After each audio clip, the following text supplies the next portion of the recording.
Seguimos ya en el último tramo del programa del día de la fecha. Vamos a estar con una abogada politóloga que conoce de la cuestión, cómo desde afuera diseñan lo que ocurre acá adentro. Esto suena a una palabra de decir, bueno, somos un país independiente. Bueno, independiente depende de qué se entienda por independencia, pero acá la misma no se manifiesta en la totalidad. Estamos con la doctora Gretel Ledo, ya la tenemos presente, la tenemos al aire. Gretel, un gusto de tenerte acá con nosotros. Por favor, Anita, ¿la presentamos? Le damos la bienvenida entonces a Gretel Ledo, es abogada, politóloga y socióloga, las 3 carreras cursadas en la UBA, egresada de Carlos Pellegrini, magíster en Relaciones Internacionales de la Universidad de Bolonia y analista política internacional con especialidad en geopolítica. De esta manera entonces nosotros le damos la bienvenida a Gretel Ledo. Gretel, bienvenida. Y vemos que la política tiene una ejecución local, pero parece que el diseño proviene de sectores de poder que les interesa mucho poder definir cómo debemos ser libres nosotros. Y cuando alguien dice cómo debemos ser libres nosotros, sin duda que está dirigiéndonos. Es una percepción mía. Quiero escucharte a ver cómo abundamos sobre el tema. Sí, totalmente. Bueno, muchas gracias, Raúl, por la cordial invitación. Lo cierto es que estamos atravesando momentos que ya fueron planificados con muchísima anticipación. Estamos hablando de décadas y décadas, organizados y orquestados por organismos internacionales que han buscado la manera de permear en agendas nacionales. Han encontrado justamente en los parlamentos nacionales el óbice central para que aquello que sea indigerible sea moneda corriente. Entonces, ¿cuál es la estrategia que van a utilizar estos organismos internacionales para plantar esta agenda? Justamente la vía de acceso a través de las agendas que se discuten en foros, que se discuten en cumbres, en grandes acuerdos, ¿sí? Hablamos de tratados internacionales, hablamos de convenciones y la magistral invitación de Naciones Unidas como gran protagonista de este escenario. Y hay una teoría que encierra todo esto, que es la famosa teoría de la ventana de Overton, que muchos habrán escuchado hablar, y está vinculada justamente a esta visión desde la teoría política de cómo hacer para que algún ítem de la agenda que quiere de alguna manera ser incrustado como moneda corriente, que inicialmente no es digerible por la sociedad civil, no solamente sea aceptable, sino que va a cobrar un lugar en la legislación nacional y cobra una escena en el podio de los derechos. Esa es justamente el ardid que se ha trazado desde los organismos internacionales para toda esta agenda globalista que hoy por hoy ha llevado, digamos, a acorralar a la pérdida de las libertades de cada uno de nosotros los ciudadanos, ¿no? Esta teoría se describe como cómo cambiar la percepción de la opinión pública para que las ideas que antes eran consideradas totalmente descabelladas vayan a ser aceptadas a lo largo del tiempo. Vamos a poner caso del bestialismo, caso del canibalismo, la pederastia, ¿sí? El caso de la pedofilia, y así podemos hablar de otros temas que hoy nosotros los tomamos como los nuevos derechos, y vamos a hablar de ese tema, y en realidad más que nuevos derechos se han forjado en desmedro de los propios derechos humanos, o sea, se han disfrazado como nuevos tipos de derechos y en realidad están avasallando otros derechos. Vamos a ir puntualmente, por ejemplo, el caso del aborto.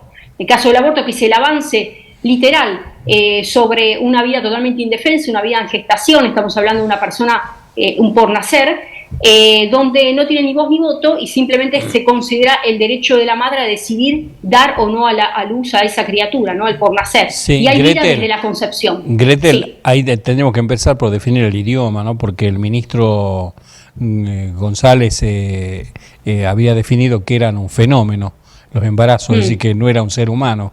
Es decir, claro. En consecuencia, la aberración se produce cuando se afecta a un ser viviente. En este caso, él está legitimado por el hecho de la definición inicial, que es un fenómeno, ¿no?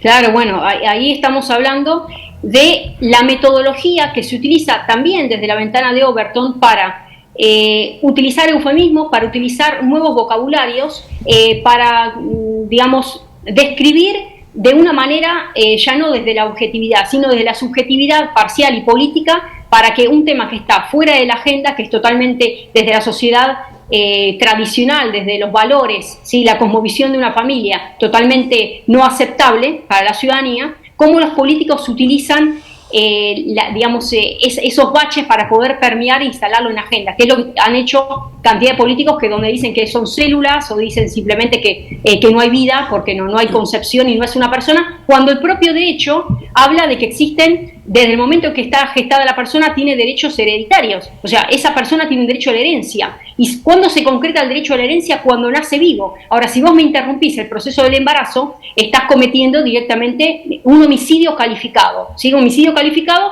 porque se agrava en función del vínculo. ¿Cuál es el vínculo? La madre, ¿sí? Entonces, ya ni siquiera hablamos de un homicidio simple, es un homicidio calificado. Eso literalmente es el aborto. Quitarle la vida a un por nacer es un sujeto de derecho, por supuesto lo dice la ley. Tal es así que en la República Argentina, para aquellos que nos están viendo desde el extranjero, nosotros hemos suscrito cantidad de convenios internacionales que hablan de los derechos del niño, convenios que hoy por hoy, con el avance de este tipo de legislación, se está yendo en contra del marco internacional. Argentina no resulta coherente con lo que viene legiferando y viene apoyado. De hecho, los tratados internacionales tienen un estatus supranacional, artículo 75 de la Constitución Nacional, todo lo que son los tratados internacionales. Entonces, vemos cómo incluso han prestado oídos sordos los propios legiferantes, el propio Parlamento, y vemos cómo la política ha tirado a un costado a la propia legislación, o sea, no tienen sustento jurídico. Ahí vemos cómo no existe legitimidad, no existe creencia de validez en un marco legal que realmente fue orquestado desde afuera. Y ahí sí entramos de lleno a esta ventana de Overton y al transnacionalismo. ¿De qué estamos hablando? De políticas antinatalistas. Estamos hablando de cómo hacer para controlar la concepción, cómo hacer para controlar el crecimiento poblacional. Esto que fue una preocupación por el gobierno de los Estados Unidos, ya finalizada la Segunda Guerra Mundial, donde ven el crecimiento poblacional de los países en vías de desarrollo. También consideremos el escenario después de una Segunda Guerra Fría, después de la Guerra Fría, donde con la caída del muro de Berlín, a partir de ahí empieza esta paranoia de cómo hacer para realmente que el comunismo quede totalmente erradicado. Entonces, ¿por qué no ver una especie de prenda, una especie, digamos, de mecha, ¿sí? una especie de mecha que se puede llegar a encender en los países en vías de desarrollo que ven su tasa de natalidad en constante crecimiento y podría ser un motivo para que se convierta en una especie de reducto del comunismo? Visto desde el punto de vista de los norteamericanos, era un peligro permitir este florecimiento, este crecimiento poblacional, también sumado a la política agiotista de especulación, a la política vinculada a lo que son el mundo de las inversiones y el comercio. Entonces, aquellos países que están con un crecimiento poblacional, de alguna manera representan una amenaza hacia los Estados Unidos. A partir de ahí comienzan a filtrarse una serie de políticas siempre basadas en la eugenesia, siempre basadas en esta concepción de cómo hacer para que prevalezca el perfeccionamiento de la raza humana a partir de un proceso de selectividad. Y ese proceso de selectividad ya no es natural, es un proceso de selectividad político. Y hoy también podemos decir que es artificial, ya ahí metemos en la ventana de lo que es el transhumanismo. Entonces, cuando existe ese proceso de selectividad político donde deciden quiénes son los que tienen que nacer y quiénes no, cómo hacer para inculcar a partir de los derechos de reproducción, a partir de los derechos sexuales, cómo hacer para facilitar una concepción que de alguna manera esté mitigando la proliferación de la procreación, ¿no? Entonces, por eso vuelvo a decir, las políticas transnacionales se cierran en un único horizonte, que tiene que ver con cómo controlar la natalidad, ¿no? Entonces, a partir de ahí se empiezan a hacer una serie de políticas y vamos directamente a las cumbres, ¿no? Vamos, por ejemplo, a la Conferencia de Población y Desarrollo del Cairo, 1994. Conferencias donde los Estados Unidos han financiado y han llevado a partir de voces bien contundentes, incluso aquellos que han sido miembros, el secretario en ese momento era miembro, uno de los presidentes de la Planned Parenthood en su momento, que ha llevado y propendido a este tipo de políticas que de alguna manera siempre han encontrado un escollo necesario en la Iglesia. Cuando digo la Iglesia no necesariamente es una institución, sino la voz de aquel sector que de alguna manera ha defendido valores tradicionales, la concepción de la familia, y cómo fueron de alguna manera a partir de estas convenciones llevando a la familia ante una reingeniería social. ¿Cómo hacer para reconvertir la noción de familia? ¿Qué es la familia? Se pone en tela de juicio el rol de la mujer, se pone en tela de juicio la función de la reproducción, el aborto, ¿sí? Una serie de cuestiones y obviamente se cuela de a poco, piano a piano, la ideología de género, que todo está vinculado hacia lo mismo, hacia las políticas justamente de control de natalidad. Gretel, pero ahí hay un problema de un error básico, es decir, poblar es soberanía. Nuestro país está infrahabitado, infrapoblado, y acá están aplicando metodologías de control de natalidad que vienen diseñadas desde personas que participan en una mesa en la cual nosotros, por lo visto, no vamos con voz, ni voto, ni oídos, porque si no entendemos las necesidades propias, no sé en qué sentido vamos nosotros solamente a consentir, a ser oficialistas, sí señor, a decir solamente, porque ahí no hay un criterio autónomo, ni menos que menos, dada que tu especialidad también es la estrategia, de qué medida pueden estar viendo la estrategia poblacional personas que van a atentar contra el desarrollo de lo que realmente se necesita, ¿no? Bueno, a ver, acá indudablemente en Argentina hay un interés directo sobre la tierra, sobre los recursos naturales. Entonces, toda manera para poder socavar la soberanía, y también, como recién decía Raúl, poblar es soberanía, porque tiene que ver con el asentamiento, tiene que ver con la posesión de la tierra, porque no solamente se es propietario. Podemos tener cantidad de latifundistas, podemos tener cantidad de propietarios, pero se está haciendo uso del recurso de la tierra, se está generando riqueza, porque existe la figura de la posesión en el derecho. ¿Me explico? Entonces es importante poseer la tierra. Como digo, poseer es, justamente trabajarla, generar riqueza y generar un producido. Y a partir de ahí estamos hablando también de límites de la soberanía con asentamientos humanos. Por eso, justamente, Gran Bretaña tiene interés directo sobre Malvinas. O sea, por algo será que colocaron un asentamiento ahí totalmente, con una actitud, la verdad, de enclave, ¿no? Es innombrable lo que ha hecho y totalmente repudiable. A partir de ahí ellos han sabido concebir claramente cómo hacer para asentar y para extender sus dominios ultraterritoriales, digamos de ultramar, en enclaves directos, como asentando población. Entonces está claro que el asentamiento urbano constituye un óbice, ¿sí? Y el crecimiento poblacional para aquellos países desarrollados que ven los recursos naturales de un país tan rico como la República Argentina como un potencial botín de guerra. Eso es lo que está sucediendo hoy, porque hoy la pelea que se está librando es la pelea por los recursos naturales, y lo sabemos perfectamente, ¿no? Se quieren ya cotizar absolutamente todo, ¿no? Tal es así que Bill Gates sabe dónde poner la ficha y sabe cómo mover los resortes y dónde colocar sus fichitas para poder realizar las inversiones, ¿no? Entonces, está claro que existe un periodo totalmente bien organizado para colocar en una situación paupérrima a los estados nacionales, para poder de alguna manera colocar en la trinchera a todo lo que es la industria nacional, a las políticas de desarrollo agroexportador y demás, y a partir de esa pauperización de las economías locales se hacen de los recursos, porque ya no tiene valía, porque ya estamos hablando de un patrimonio que ya la tierra cuánto vale, la tierra ya directamente entra en un estado donde nadie la está produciendo, y ese es el plan orquestado que han venido organizando, y por eso hoy actualmente estamos dentro de un plan. Nosotros somos los títeres, somos las grandes marionetas dentro de un gran escenario que, vuelvo a decir, lo orquestan Naciones Unidas. Esta cumbre, la cumbre del Cairo, donde se reúnen los mundialistas, van a decir que 2/3 partes de la población sobran. Estamos hablando de una teoría malthusiana. Entonces, como 2/3 partes de la población están haciendo peligrar el recurso de unos pocos, ¿cómo hacemos para, de alguna manera polite, amable, llegar a una concepción donde se propenda a que no es necesario procrear, adoptar otro tipo, digamos, de inclinaciones sobre el tema de la sexualidad? O sea, una serie de políticas que de alguna manera van diezmando lo más sagrado que tiene una sociedad, le hace la familia. Porque hoy lo que está en tela de juicio es una familia. Hoy la familia está en una situación ingobernable. Cuando no hay gobernabilidad de la familia, que es la célula básica, no se puede gobernar una sociedad y no se puede gobernar un país. Hoy es lo que sucede, porque hoy realmente ya no hay política que satisfaga a quién, a las personas que nos están digitando absolutamente de afuera. ¿Por qué creemos que ahora actualmente está asumiendo el superministro?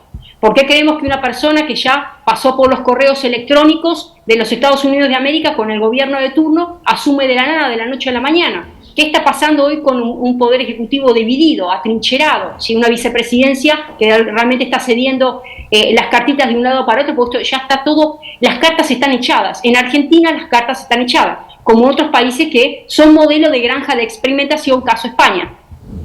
Entonces, en este caso, donde Argentina hoy carece de soberanía, porque no tenemos políticos que se pongan, yo no quiero decir los pantalones, no se ponen la bandera de la patria, no la sienten, parece que por las venas no sé qué les corre, realmente no les está corriendo sangre nacional, sangre foránea, indudablemente, porque acá se están llevando al bingo a la población entera.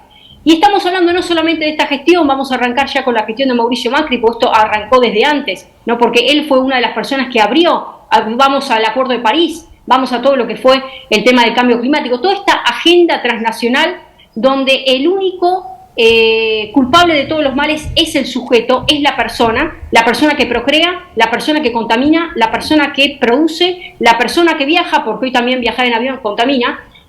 Entonces, el centro de todo es el ser humano. ¿Cómo hacemos para lograr diezmar el accionar del crecimiento de una persona, de un sujeto? Bueno, se ha aliado, se ha colocado en un matrimonio, se ha de alguna manera prostituido el poder político nacional, coludido con la agenda transnacional, donde lejos de bregar por los intereses soberanos y por las libertades, hablo de las libertades de derechos de primera generación, Constitución 1853/1860, acá ya no tenemos derecho de primera generación, no hay derecho a la vida, no hay derecho a circular libremente, no hay derecho a pensar, no hay derecho a expresarse, no hay derecho a comerciar. ¿Qué está pasando con el campo? Gretel, hay una cuestión curiosa, porque hemos hecho eje en este caso en lo que es el crecimiento demográfico o poblacional a partir de lo que es favorecer la reproducción, y acá se está, por el contrario, combatiendo la reproducción. Llama la atención esto porque el índice de crecimiento de nuestro país es bajo.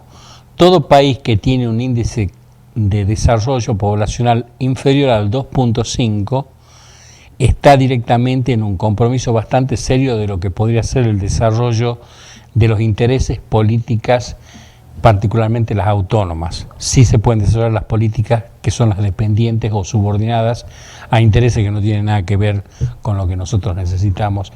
¿Dónde se generan estas ideas? ¿Por qué no se atienden, por ejemplo, estos criterios básicos de crecimiento más allá del 2.5?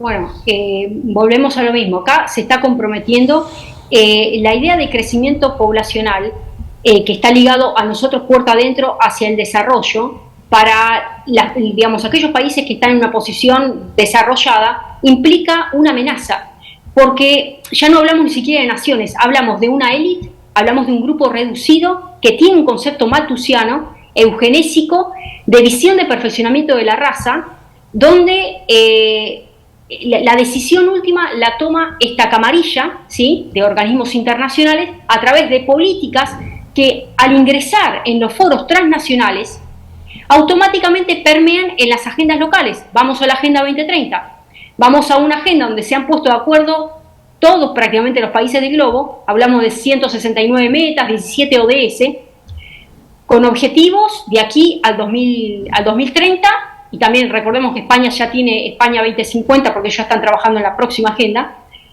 Incluyen desde emisiones, reducción de emisiones de gases GEI, las gases de efecto invernadero, toda la modificación de la matriz productiva, un viraje hacia todo lo que son las economía y desarrollo productivo sostenible, sustentable, con un cambio en la matriz energética, hablamos de energías renovables, y todo eso tiene un costo para la producción, el costo de reconversión.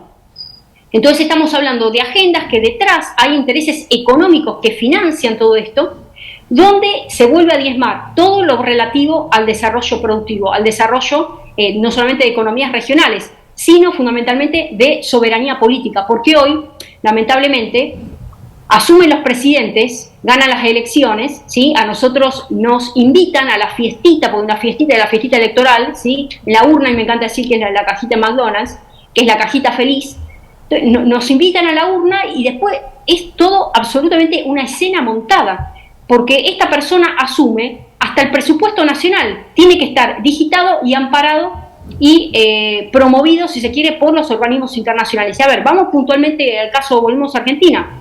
Tradicionalmente, todo lo que son créditos y financiamientos externos vienen condicionados con la implantación de políticas vinculadas a el aborto, feminismo, ideología de género, eutanasia, que ahora esto no es alejado en el tiempo porque ya fue sumamente aprobado en España, ahora ya se está debiendo de tratar aquí en Argentina, y así podemos hablar de una serie de ítems, ¿sí? Bueno, todo lo que es la agenda ambientalista, ¿sí? Una serie de ítems que a costa o a cambio o el intercambio, ¿cuál es? Yo te financio para que puedas instrumentar políticas, pero ese financiamiento está totalmente condicionado a una serie de políticas que ellos digitan de afuera. Y estas políticas encajan literalmente con este programa, no de desarrollo local, sino de desarrollo mundialista, globalista, transnacional, que está costeando vidas enteras y costeando, obviamente ya no tenemos noción de patria en sentido político, ni tampoco hay patria potestad, porque también se han metido con la crianza de los niños. O sea, justamente uno de los ítems que han querido implantar poco a poco en estas cumbres es cómo hacer para que los padres resignen los derechos y los deberes, cualquier tipo de ejercicio de patria potestad sobre la enseñanza de derechos reproductivos y la sexualidad del menor. O sea, el menor puede elegir libremente el tema de la sexualidad con independencia de la formación o que los padres opinen de tal o cual manera. Han llegado no solamente a confiscar nuestras libertades, confiscaron a nuestros hijos. O sea, se hicieron de nuestros hijos. ¿Y quién está atrás de todo esto? Vamos a la teoría, Althusser, aparatos ideológicos de Estado. Cómo los aparatos ideológicos han permeado en instituciones claves como escuelas, tanto dicen modelos clásicos, hablamos de hospitales, digo, hoy, ¿por qué está cooptado el aparato sanitario, el aparato ideológico sanitario? Cooptado por la OMS, por ejemplo. ¿Por qué hablamos del sistema educativo? ¿Tenemos hoy un Ministerio de Educación independiente? No lo tenemos. ¿De dónde viene todo? Las pautas vienen de afuera. Hoy para abrir cualquier institución, los contenidos educativos, viene un programa también digitado de afuera. No se puede libremente abrir una institución sin que esté acorde o conteste con esa visión de la inclusión. Esa visión de tolerancia, ¿no? Entonces, detrás de esa paleta de tolerancia e inclusión, donde nacen estos nuevos derechos, en realidad están diezmando los derechos convencionales, los derechos tradicionales, sobre los cuales la mecánica de funcionamiento orgánico de una sociedad, hoy por hoy, ya es totalmente pulverizada. Por eso hablamos de reingeniería social. Y quiero acá leerles algo muy básico que seguramente lo conocen. En Génesis capítulo 1, versículo 27, dice que Dios creó al hombre a su imagen. A imagen suya lo creó, varón y hembra los creó. Sí, y le dijo, sed fecundos y multiplicados, llenad la tierra y sojuzgadla. Fíjense lo que dijo. Primero dijo, lo creó a imagen y semejanza de Dios. Varón y mujer. No dice otra cosa, es muy clarito, varón y mujer. Después le dijo, sean fecundos, multiplíquense. O sea, la familia es un modelo conteste con la visión de Dios, no solamente biológico, sino conteste con la visión espiritual. Por eso digo, el gran escollo de este sistema transnacional es la iglesia. Y después dice, sojuzgar la tierra. O sea, no es que el ambiente me sojuzga a mí, yo tengo que sojuzgar el ambiente. Yo no estoy diciendo explotarlo irracionalmente. Tiene que haber una idea de desarrollo sostenible. Pero ¿a dónde se vio que el ambiente se coloque en un estándar de derechos por arriba en el podio, por encima del ser humano? ¿Me explico? ¿Qué es lo que está sucediendo ahora? ¿Qué es lo que está sucediendo con todo esto de la lucha contra el cambio climático? ¿Sí? Por eso el tema de los ambientalistas han radicalizado una serie de categorías que también están pautados. Digo, vamos, por ejemplo, a Laudato Si, vamos, por ejemplo, a Fratelli Tutti, vamos a las encíclicas avaladas por el Vaticano, porque hoy el Vaticano actual, yo no estoy hablando del Vaticano, hablo puntualmente de Bergoglio, que hoy por hoy no está representando el espíritu de la Iglesia, porque no lo representa. Si hay toda una divisoria entre medio, basta con ver las declaraciones de Benedicto XVI para ver que se contraponen constantemente con el actual Papa. Entonces, por eso digo, acá han logrado permear no solamente estructuras financieras, políticas, medios de comunicación, sino también eclesiásticas. Porque cuando quieren hacer la jugada, saben a cuáles son los actores que tienen que estar de alguna manera incidiendo para que ningún nicho quede abierto, ninguna gota quede abierta. Ahora, ¿qué pasa con el político que quiere enfrentarse? ¿Qué pasa con el partido? Dice, bueno, me organizo, me preparo para las elecciones, ¿no? Quiero hacer frente a este modelo. Acá yo creo que la única salida está en la gente. La única salida está en la sociedad civil. La sociedad tiene que realmente rebelarse a esta situación de oveja fiel, de oveja mansa, donde compra, hay dos visiones. Una, la situación de rehén inconsciente, y la otra, la situación de rehén consentida. ¿Sí? Entonces, el inconsciente es aquella persona que vive su diario vivir o su diario morir, ¿sí? Donde no se hace ningún tipo de crítica al respecto. Los sociólogos hablamos de distancia crítica. No hay distancia crítica entre lo que me informan los medios de comunicación convencionales y realmente lo que sucede, la otra agenda Esta es la verdadera agenda. ¿Cuál es el espíritu de lo que pasa en las cumbres? Que no nos van a informar, porque tenemos que estar atentos a lo que sucede en las cumbres internacionales, no a lo que anuncia acá el presidente de turno o el Parlamento.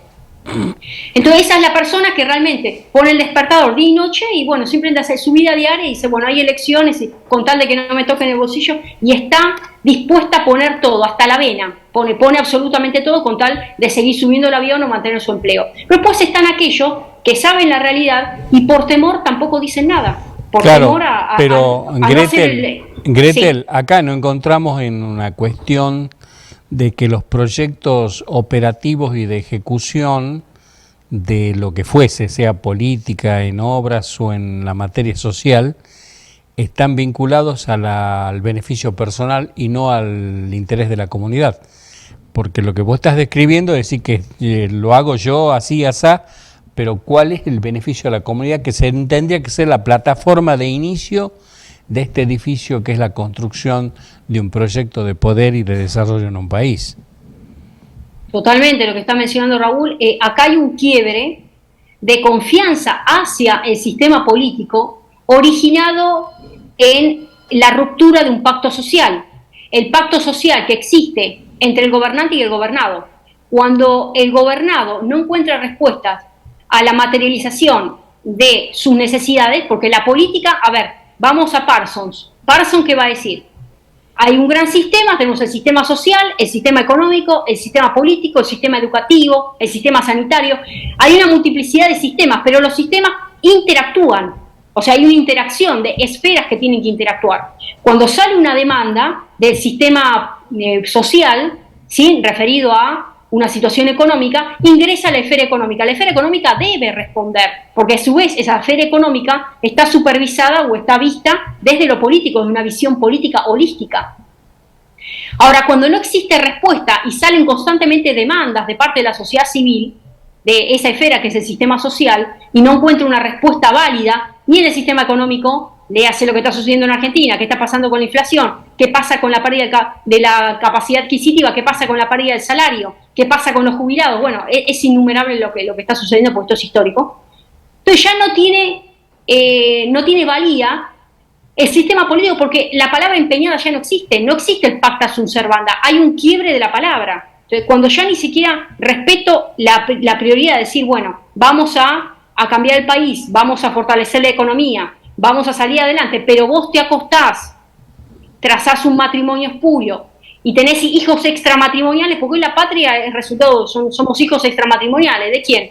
De este matrimonio espurio que se tejió con los organismos internacionales, con esta élite transnacional globalista. Entonces, a partir de ahí, hoy el sistema social, la sociedad, se encuentra como una oveja descarriada, donde no tiene lugar donde poder apañarse, donde poder recostar su cabeza y decir, bueno, ¿dónde encuentro un poco aliciente? ¿Cómo hago para trazar un horizonte mínimo de mi diario vivir? ¿Cómo hago para tener una expectativa de desarrollo? ¿No? Uno crían los hijos, bueno, los hijos van a tener realmente oportunidades, se forman, van a tener realmente empleo, no solamente jóvenes, sino estoy hablando también de gente adulta.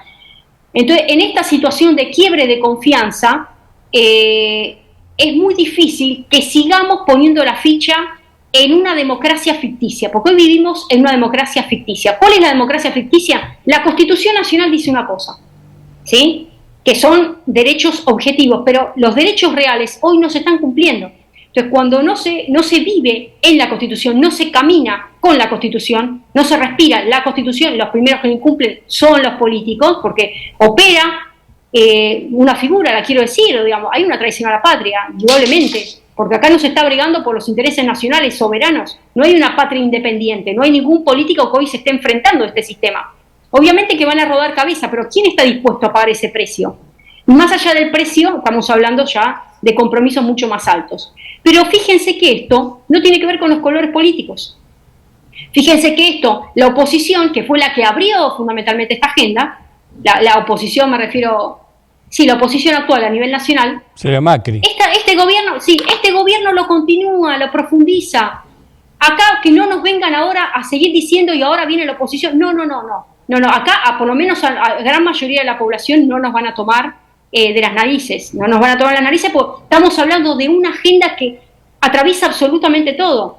recordemos, yo siempre digo, el debate de las presidenciales, cuando el propio lo escuchábamos a Labaña, lo escuchábamos a Macri, lo escuchábamos a Fernández, todos hablando sobre la Agenda 2030, todos diciendo que iban a defender, que el Acuerdo de París, o sea, hay un manual que se está siguiendo. Ahora, cuando tenemos que estar atentos a ese punto clave para percatarnos si realmente estamos hablando de una agenda soberana o no. Y hoy no hay ningún político que realmente esté defendiendo una agenda soberana. Estamos hablando de este proyecto de reingeniería, ¿sí?, de despoblación. Y estas conferencias tienen claramente una línea de financiamiento totalmente externa. Hay una serie de cuestiones que puedo llegar a resaltar, pero para resumir, hablamos de un proyecto totalitario que quieren darle una respuesta única y universal a todas las cuestiones, ¿sí?, independientemente de la situación que está atravesando cada uno de los países. Esto pareciera prácticamente una agenda del FMI, pero nada más que llevado a su máxima expresión, no solamente en términos económicos, sino en todas las aristas, porque acá han copado absolutamente todas las aristas. Totalmente, bueno, pero ahí volvemos a un punto que es la pregunta que nos debemos formular nosotros para al mismo tiempo tener una orientación a quienes acompañar, a quienes elegir en el momento que haya que elegir. ¿Quién representa o de qué manera, para no poner nombres, se puede representar los intereses de construcción y desarrollo desde el punto de vista estratégico de un país o una región? Bueno, para responder esa pregunta, primero, en el foro interno, el político que se presente se tiene que preguntar ¿a quién estoy dispuesto a defender?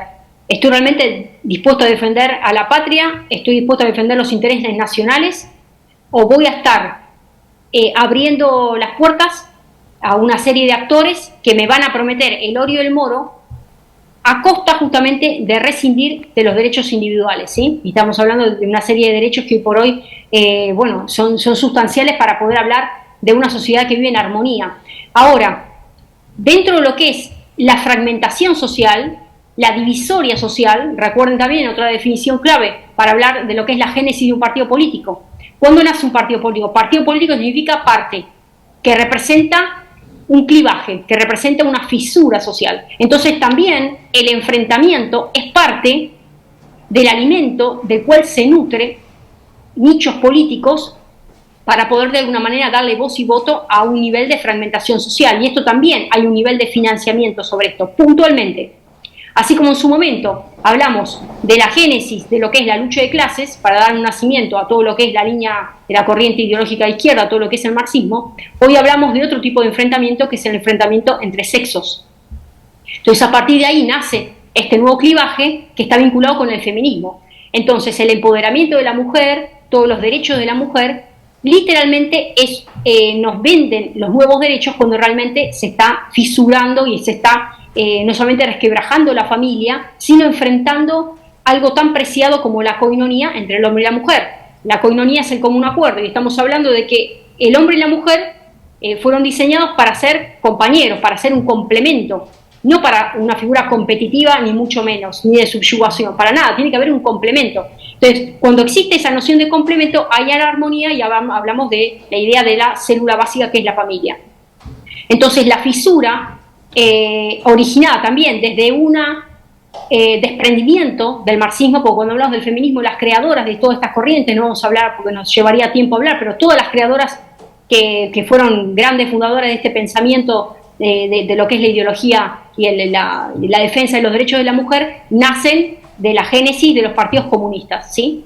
Nacen justamente, son militantes de esa línea, es un desprendimiento del marxismo, el feminismo. Entonces, este enfrentamiento entre sexos también es un nicho clave que están utilizando los políticos, y estamos hablando de banderas puntuales, para poder llevar a la calle una militancia y poder llevar una fisura con una representatividad. Digo, bueno, yo quiero una banca. La verdad que yo quiero una banca porque, bueno, yo represento los derechos de la mujer, el feminismo, y bueno, yo soy ambientalista, yo quiero una banca. Yo represento al indigenismo, a los aborígenes, a la toma de tierra, también quiero una banca. Y bueno, yo represento al tomo de la línea abortista, quiero otra banca. Y entonces, esto también se ha convertido en la política en una gran ruleta, una ruleta de guita y de negocio, porque acá si vemos quiénes financian a estos grandes partidos, partidos verdes, partidos feministas, hay líneas de financiamiento transnacional de afuera. Y estoy hablando de grandes apellidos, sabemos perfectamente quiénes son. Pero Entonces, acá, Gretel, acá hay una cuestión. Hemos hablado de marxismo y de comunismo. Y al mismo tiempo, la agenda esta que ellos están aplicando, atento al feminismo y a todas estas cuestiones de reivindicaciones eugenistas, están diseñadas por la oligarquía internacional para no poner apellidos. Y cómo la oligarquía nacional va a ser la comandante en jefe del Partido Comunista. ¿Hay una cosa que no me entra o no te estás explicando bien? Porque acá, cuando hablamos de un escenario transnacional, no hablamos de ideología. Ellos han roto los vasos que no se comunicaban. Los vasos que no se comunicaban, que estamos hablando de los vasos ideológicos, porque digo, bueno, yo represento un partido más de un extracto más de derecha, ¿sí? De centro derecha conservador, y un sector, digamos, más progresista, ¿no? Esos vasos que para la ciudadanía se presentan como alternativas y como oposición y oficialismo, como dos alternativas políticas, en realidad están en el basamento profundo, nutridos económicamente y bajo la misma filosofía que los permea y que los contamina, ¿sí? Y que hace justamente a la pérdida de la esencia nacional, que es el transnacionalismo, tiene que ver con el globalismo, ¿sí? Entonces, no solamente hablamos de financiamiento hacia esos sectores, sino también de financiamiento, recordemos lo que les dije, durante la gestión anterior, la presidencia anterior, se abrió no la puerta, el portón o el portal a todo este tipo de cuestiones, ¿sí? Entonces, han logrado destruir la política.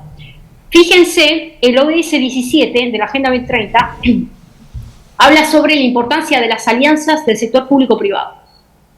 Como ellos han decretado de alguna manera la impericia, negligencia o la falta de resultado práctico de la política, porque hoy la política está en crisis, te lo van a decir ellos te dicen así: se requieren soluciones globales para problemas globales, se requieren mesas transnacionales para problemáticas que hoy ya no solamente atosigan a los países puertas adentro, sino que son problemáticas que atraviesan todo el campo del planeta, ¿sí? Todo el campo. Entonces la política ya no tiene razón de ser.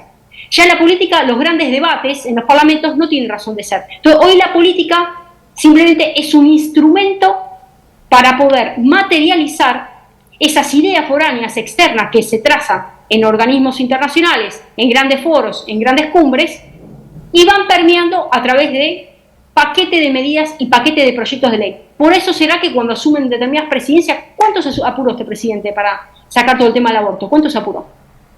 ¿Cuánto se apuró la gestión anterior para inaugurar que estamos alineados con todo el tema de la Agenda Verde? ¿Cuánto se apuró? ¿Era necesario? Digo, el país estaba en llamas. ¿Era necesario que vos me hables? Perdón, digamos, yo necesito llenar la heladera, ¿era necesario que vos me hables del aborto? No, la agenda está puesta de afuera. Yo digo el aborto porque lo quiero dar como un ejemplo, como un ítem más de una cantidad de situaciones que recién ahora el gobierno local está queriendo sacar los contenidos de vocabulario, de cambio de el transvestismo que han incorporado en el vocabulario en las escuelas, como han deformado el lenguaje. Recién ahora, ¿por qué? Y porque el año que viene tenemos elecciones. Entonces, este escenario de especulación, donde los políticos nos toman de inútiles productivos, no, ya ni siquiera productivos, esto como decía Yuval Harari, ya, el productivo es aquella persona que mentalmente se cree tal, pero en realidad si querés mantenerte siendo un ser productivo, tenés que sumarte a la ola de la cuarta revolución industrial, del gran reseteo, ¿sí? De todo lo que es el transhumanismo, si querés mantenerte vivo y productivo, entre comillas. Entonces, como acá los que estorban son aquellos que tienen principios, convicciones, valores y que siguen todavía reteniendo para sí conceptos claves como la familia, la enseñanza, los saberes que se transmiten de generación en generación, la cultura del esfuerzo, el trabajo, ¿sí? La honestidad, la palabra, las libertades, una serie de cuestiones y fundamentalmente la fe, las creencias.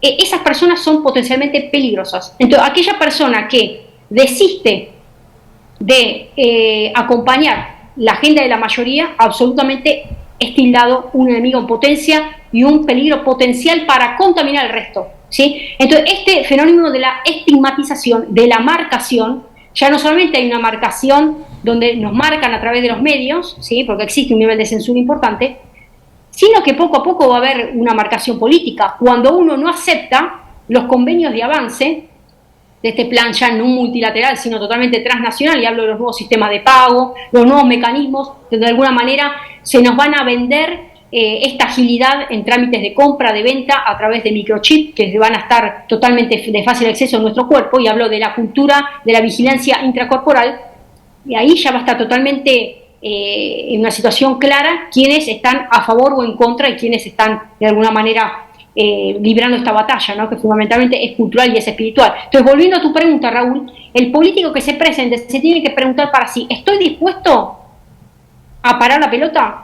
¿Estoy dispuesto a decir las cosas como son? ¿A enfrentarme a este gran sistema que ya no solamente pone ficha en una y en otra olla, sino que literalmente se llenan, digamos, de desiderios, ¿no? De deseos constantes de fagocitar a la política, porque acá ya no hay política, allá no podemos hablar de políticas, no podemos hablar de políticas de Estado, porque ya no hay Estado, ya no hay patria, ya no hay nación, ya no hay sentido de pertenencia, no hay sentido de orgullo nacional. Si estamos hablando de una agenda transnacional que está gestada literalmente de manera externa, en todas las áreas, lo que ha sucedido en materia sanitaria no vamos a profundizar al respecto, pero han logrado con éxito un nivel de pauperización productiva impresionante, con una situación que se resume en una palabra: timor mortis. ¿Sí? Todo un tema. Bueno, y en todo esto, si no hay un diseño local, se está haciendo una ingeniería lingüística que contribuye a una tremenda confusión, porque no hay todo sin una parte, y no hay parte que no corresponda al todo, pero en este caso están diciendo que el diseño político es solamente todo, pero se desprecia lo que es parte, que es el sentido local o regional que debemos tener nosotros muy en claro. Acá hay con la ingeniería lingüística que se aplicó, se han confundido conceptos de una forma tremenda, porque la construcción de la generalidad no se puede hacer sin tener en cuenta la suma de particularidades que es el resultado, esa generalidad, desde las partes. Así que acá habrá que ver cómo entramos nosotros en estos 5 minutos para poder hacerle entender a la gente, ya que es el espacio que nos queda para expresarlo, de que lo que nos puedan diseñar de afuera no tiene que ver con nuestros intereses, tiene que ver con sí los intereses de destrucción para nosotros, pero de que significan construcción, todo lo contrario para ellos. Totalmente, bueno, el mensaje para la ciudadanía que nos está escuchando: las tradiciones, los valores, aquello que nos han transmitido nuestros abuelos, bisabuelos, culturas, que está vinculado justamente al amor a la patria, el amor a la tierra, el amor a la nuestra, la cultura del esfuerzo, del trabajo, del sacrificio, más allá de que pareciera que todo viene absolutamente en contra y el sistema de turno económico, político, medios de comunicación digan absolutamente lo contrario. No hay que creer en el montaje de las grandes profecías que se viene el fin del mundo, o no sé, o se viene la hambruna total o los recursos naturales, no. Hay que realmente velar por una teoría de la resiliencia que tiene que ver con este sentido de perseverancia, ¿no? Bueno, dice la palabra: el que persevera triunfa, ¿no? Pero la perseverancia tiene que estar anclada en una fe, no en la política de turno, no en la economía, sino una fe que, bueno, que no pertenece a este plano, ¿no? Cuando nosotros tenemos un sentido de convicción, digamos, la fe justamente es la certeza de lo que se espera y la convicción de lo que no se ve. Es lo único que hoy por hoy nos mantiene aferrados a que nada es negociable, ni siquiera nuestra vida. Nuestra vida no tiene que ser negociable por el nivel, digamos, de temor que circula, que va a venir una nueva peste o va a venir tal o cual situación y tengo que hacer lo que me dice el político de turno, porque hoy los políticos no están defendiendo lo nuestro, no nos están defendiendo a nosotros. Hoy realmente se ha creado como una especie de casta, no quiero decir no lo veamos como enemigo, veamos una casta que, bueno, ha pactado y ha entregado absolutamente todo. Ahora está en nosotros que el último voto de confianza lo entreguemos o lo podamos retener. ¿Cómo se retiene? ¿Cómo se conquista? De manera diaria. O sea, la conquista es diaria, en tu trabajo, en tu puesto de trabajo, en el lugar donde todos piensan diferente a vos, en el lugar donde te sentís discriminado, te sentís apartado. Bueno, en esa convicción marca la diferencia. Cuando te miren a los ojos y digan, bueno, esta persona piensa distinto, ¿y vos por qué pensás diferente? Y van a empezar a ver que esa persona que está convencida va a empezar a multiplicar esa fe, la va a poder propagar. Pero ahora, cuando una persona no está convencida y tiene temor, vas a pasarte al bando contrario. Vas a terminar siendo una oveja, no pensante, sino degollada, ¿sí? Entonces, de descarriada vas a terminar siendo degollada. Entonces, para evitar toda esta cuestión del trasquilamiento, digamos, hay que realmente estar convencido y saber hacia dónde uno va, cuáles son las convicciones, y a partir de esa certeza el resto va a ver la diferencia. Y no pongamos toda la ficha en la política, ¿sí? Y aquellos políticos que quieren seguir corriendo la carrera, los animo a que vamos a leer la Constitución, vamos a leer el sentido de patria y de pertenencia, y cuando llegue el momento no tomen a la ciudadanía por cualquier lugar que presentan una cuestión, y cuando llegue el momento hay un menú a la carta que arriba de todo dice Naciones Unidas. Bueno, lamentablemente en este caso tengo entendido yo que la política es un fin en sí mismo para quienes la están ejerciendo en forma de cargo de cualquier naturaleza, del más alto al más bajo.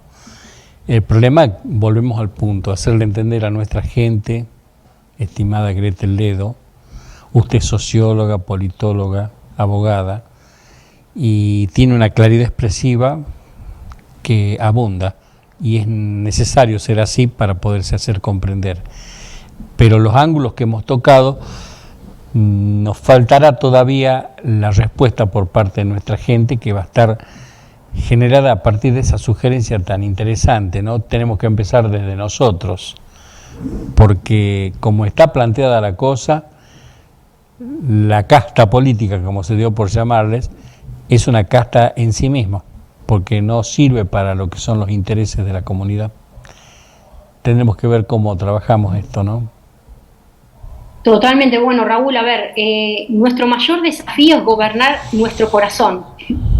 Si nosotros podemos gobernar nuestro corazón, gobernar nuestros pensamientos, nuestros sentimientos, nuestras emociones, y no nos gobierna el miedo, no nos gobierna el temor, no nos gobierna la incertidumbre, no vamos a necesitar de que la política nos digite qué va a pasar mañana, qué va a pasar a fin. No, tenemos que tener la certeza y la convicción de nuestra esencia, y que a partir de esa esencia, justamente, es uno de los principios básicos de la economía, que cuando uno persigue el beneficio y hacer lo mejor de lo mejor en lo que uno produce, va a ser un efecto multiplicador y va a ser un efecto positivo para toda la ciudadanía, la sociedad en su conjunto. Entonces hay que bregar por el famoso rinconcito de las hornallas, ¿no? El lugar donde yo estoy. Bueno, desde mi lugar, ¿qué aporto? Honestidad.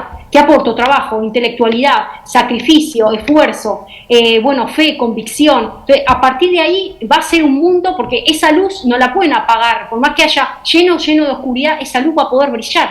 Entonces, esa luz parte de nuestro corazón. Ahora, si nuestra confianza está puesta en los hombres, está puesta en la política o está puesta en el FMI, bueno, no sé, mañana capaz que nos levantan entre cuatro nos levantan como un lisiado. Pero acá no nos va a levantar la política, no nos va a levantar la economía, ¿sí? Y menos un organismo internacional. Acá tiene que ver con una convicción de fe. Sí, bueno, nosotros, yo en lo personal, soy una persona que pongo mi confianza en Dios, ¿no? Porque después absolutamente nosotros tenemos que obviamente orar por las personas que ocupan cargos, pero tenemos que entender que ese entorno no nos tiene que aplacar a nosotros, no nos tiene que achacar, porque si no, literalmente no somos capaces de ser protagonistas de nuestra vida. Si no somos narradores, como dice en la literatura, tercera omnisciente. ¿Se acuerdan del tercera omnisciente? Todo en tercera persona. Yo quiero ser protagonista, yo quiero ser una persona, no una actriz de reparto. Yo quiero ser, titular, ahí jugar titular, no ser estar en el banco esperando a ver cuándo entro. ¿Me explico? Entonces, si queremos ser protagonistas, no esperemos que los demás nos digan cuándo entrar, cuándo salir, cuándo ponerte esto en el cuerpo y cuándo no ponértelo. Seguramente. Si no, ya llegamos a ese nivel, ¿no? Muy bien, Gretel Ledo. Llegamos al final de nuestra entrevista, el tiempo se nos extinguió. Te agradezco mucho que hayas proliferado en términos para poder dejar en claro algunas cuestiones que siempre es necesario incorporar en una óptica distinta para poder llamar a la reflexión y que se corra la cortinita que algunos tienen dentro de su frente o del cerebro. Quedamos hasta cualquier momento y gracias por acompañarnos. Bueno, muy amable, Raúl. Solo decir a la audiencia que si tienen Telegram, estoy en mi canal de Telegram, Gretel Ledo. Ahí difundo constantemente materiales, videos, Gretel Ledo, y si no en YouTube también estoy como Gretel Ledo. Así que bueno, invitarlos a que puedan sumarse. Bendiciones. Muchísimas gracias. Hermoso tu punto de vista y particularmente la claridad conceptual. Nos estamos viendo en cualquier momento, Gretel. Bueno, muchas gracias. Hasta luego, Raúl. Gracias.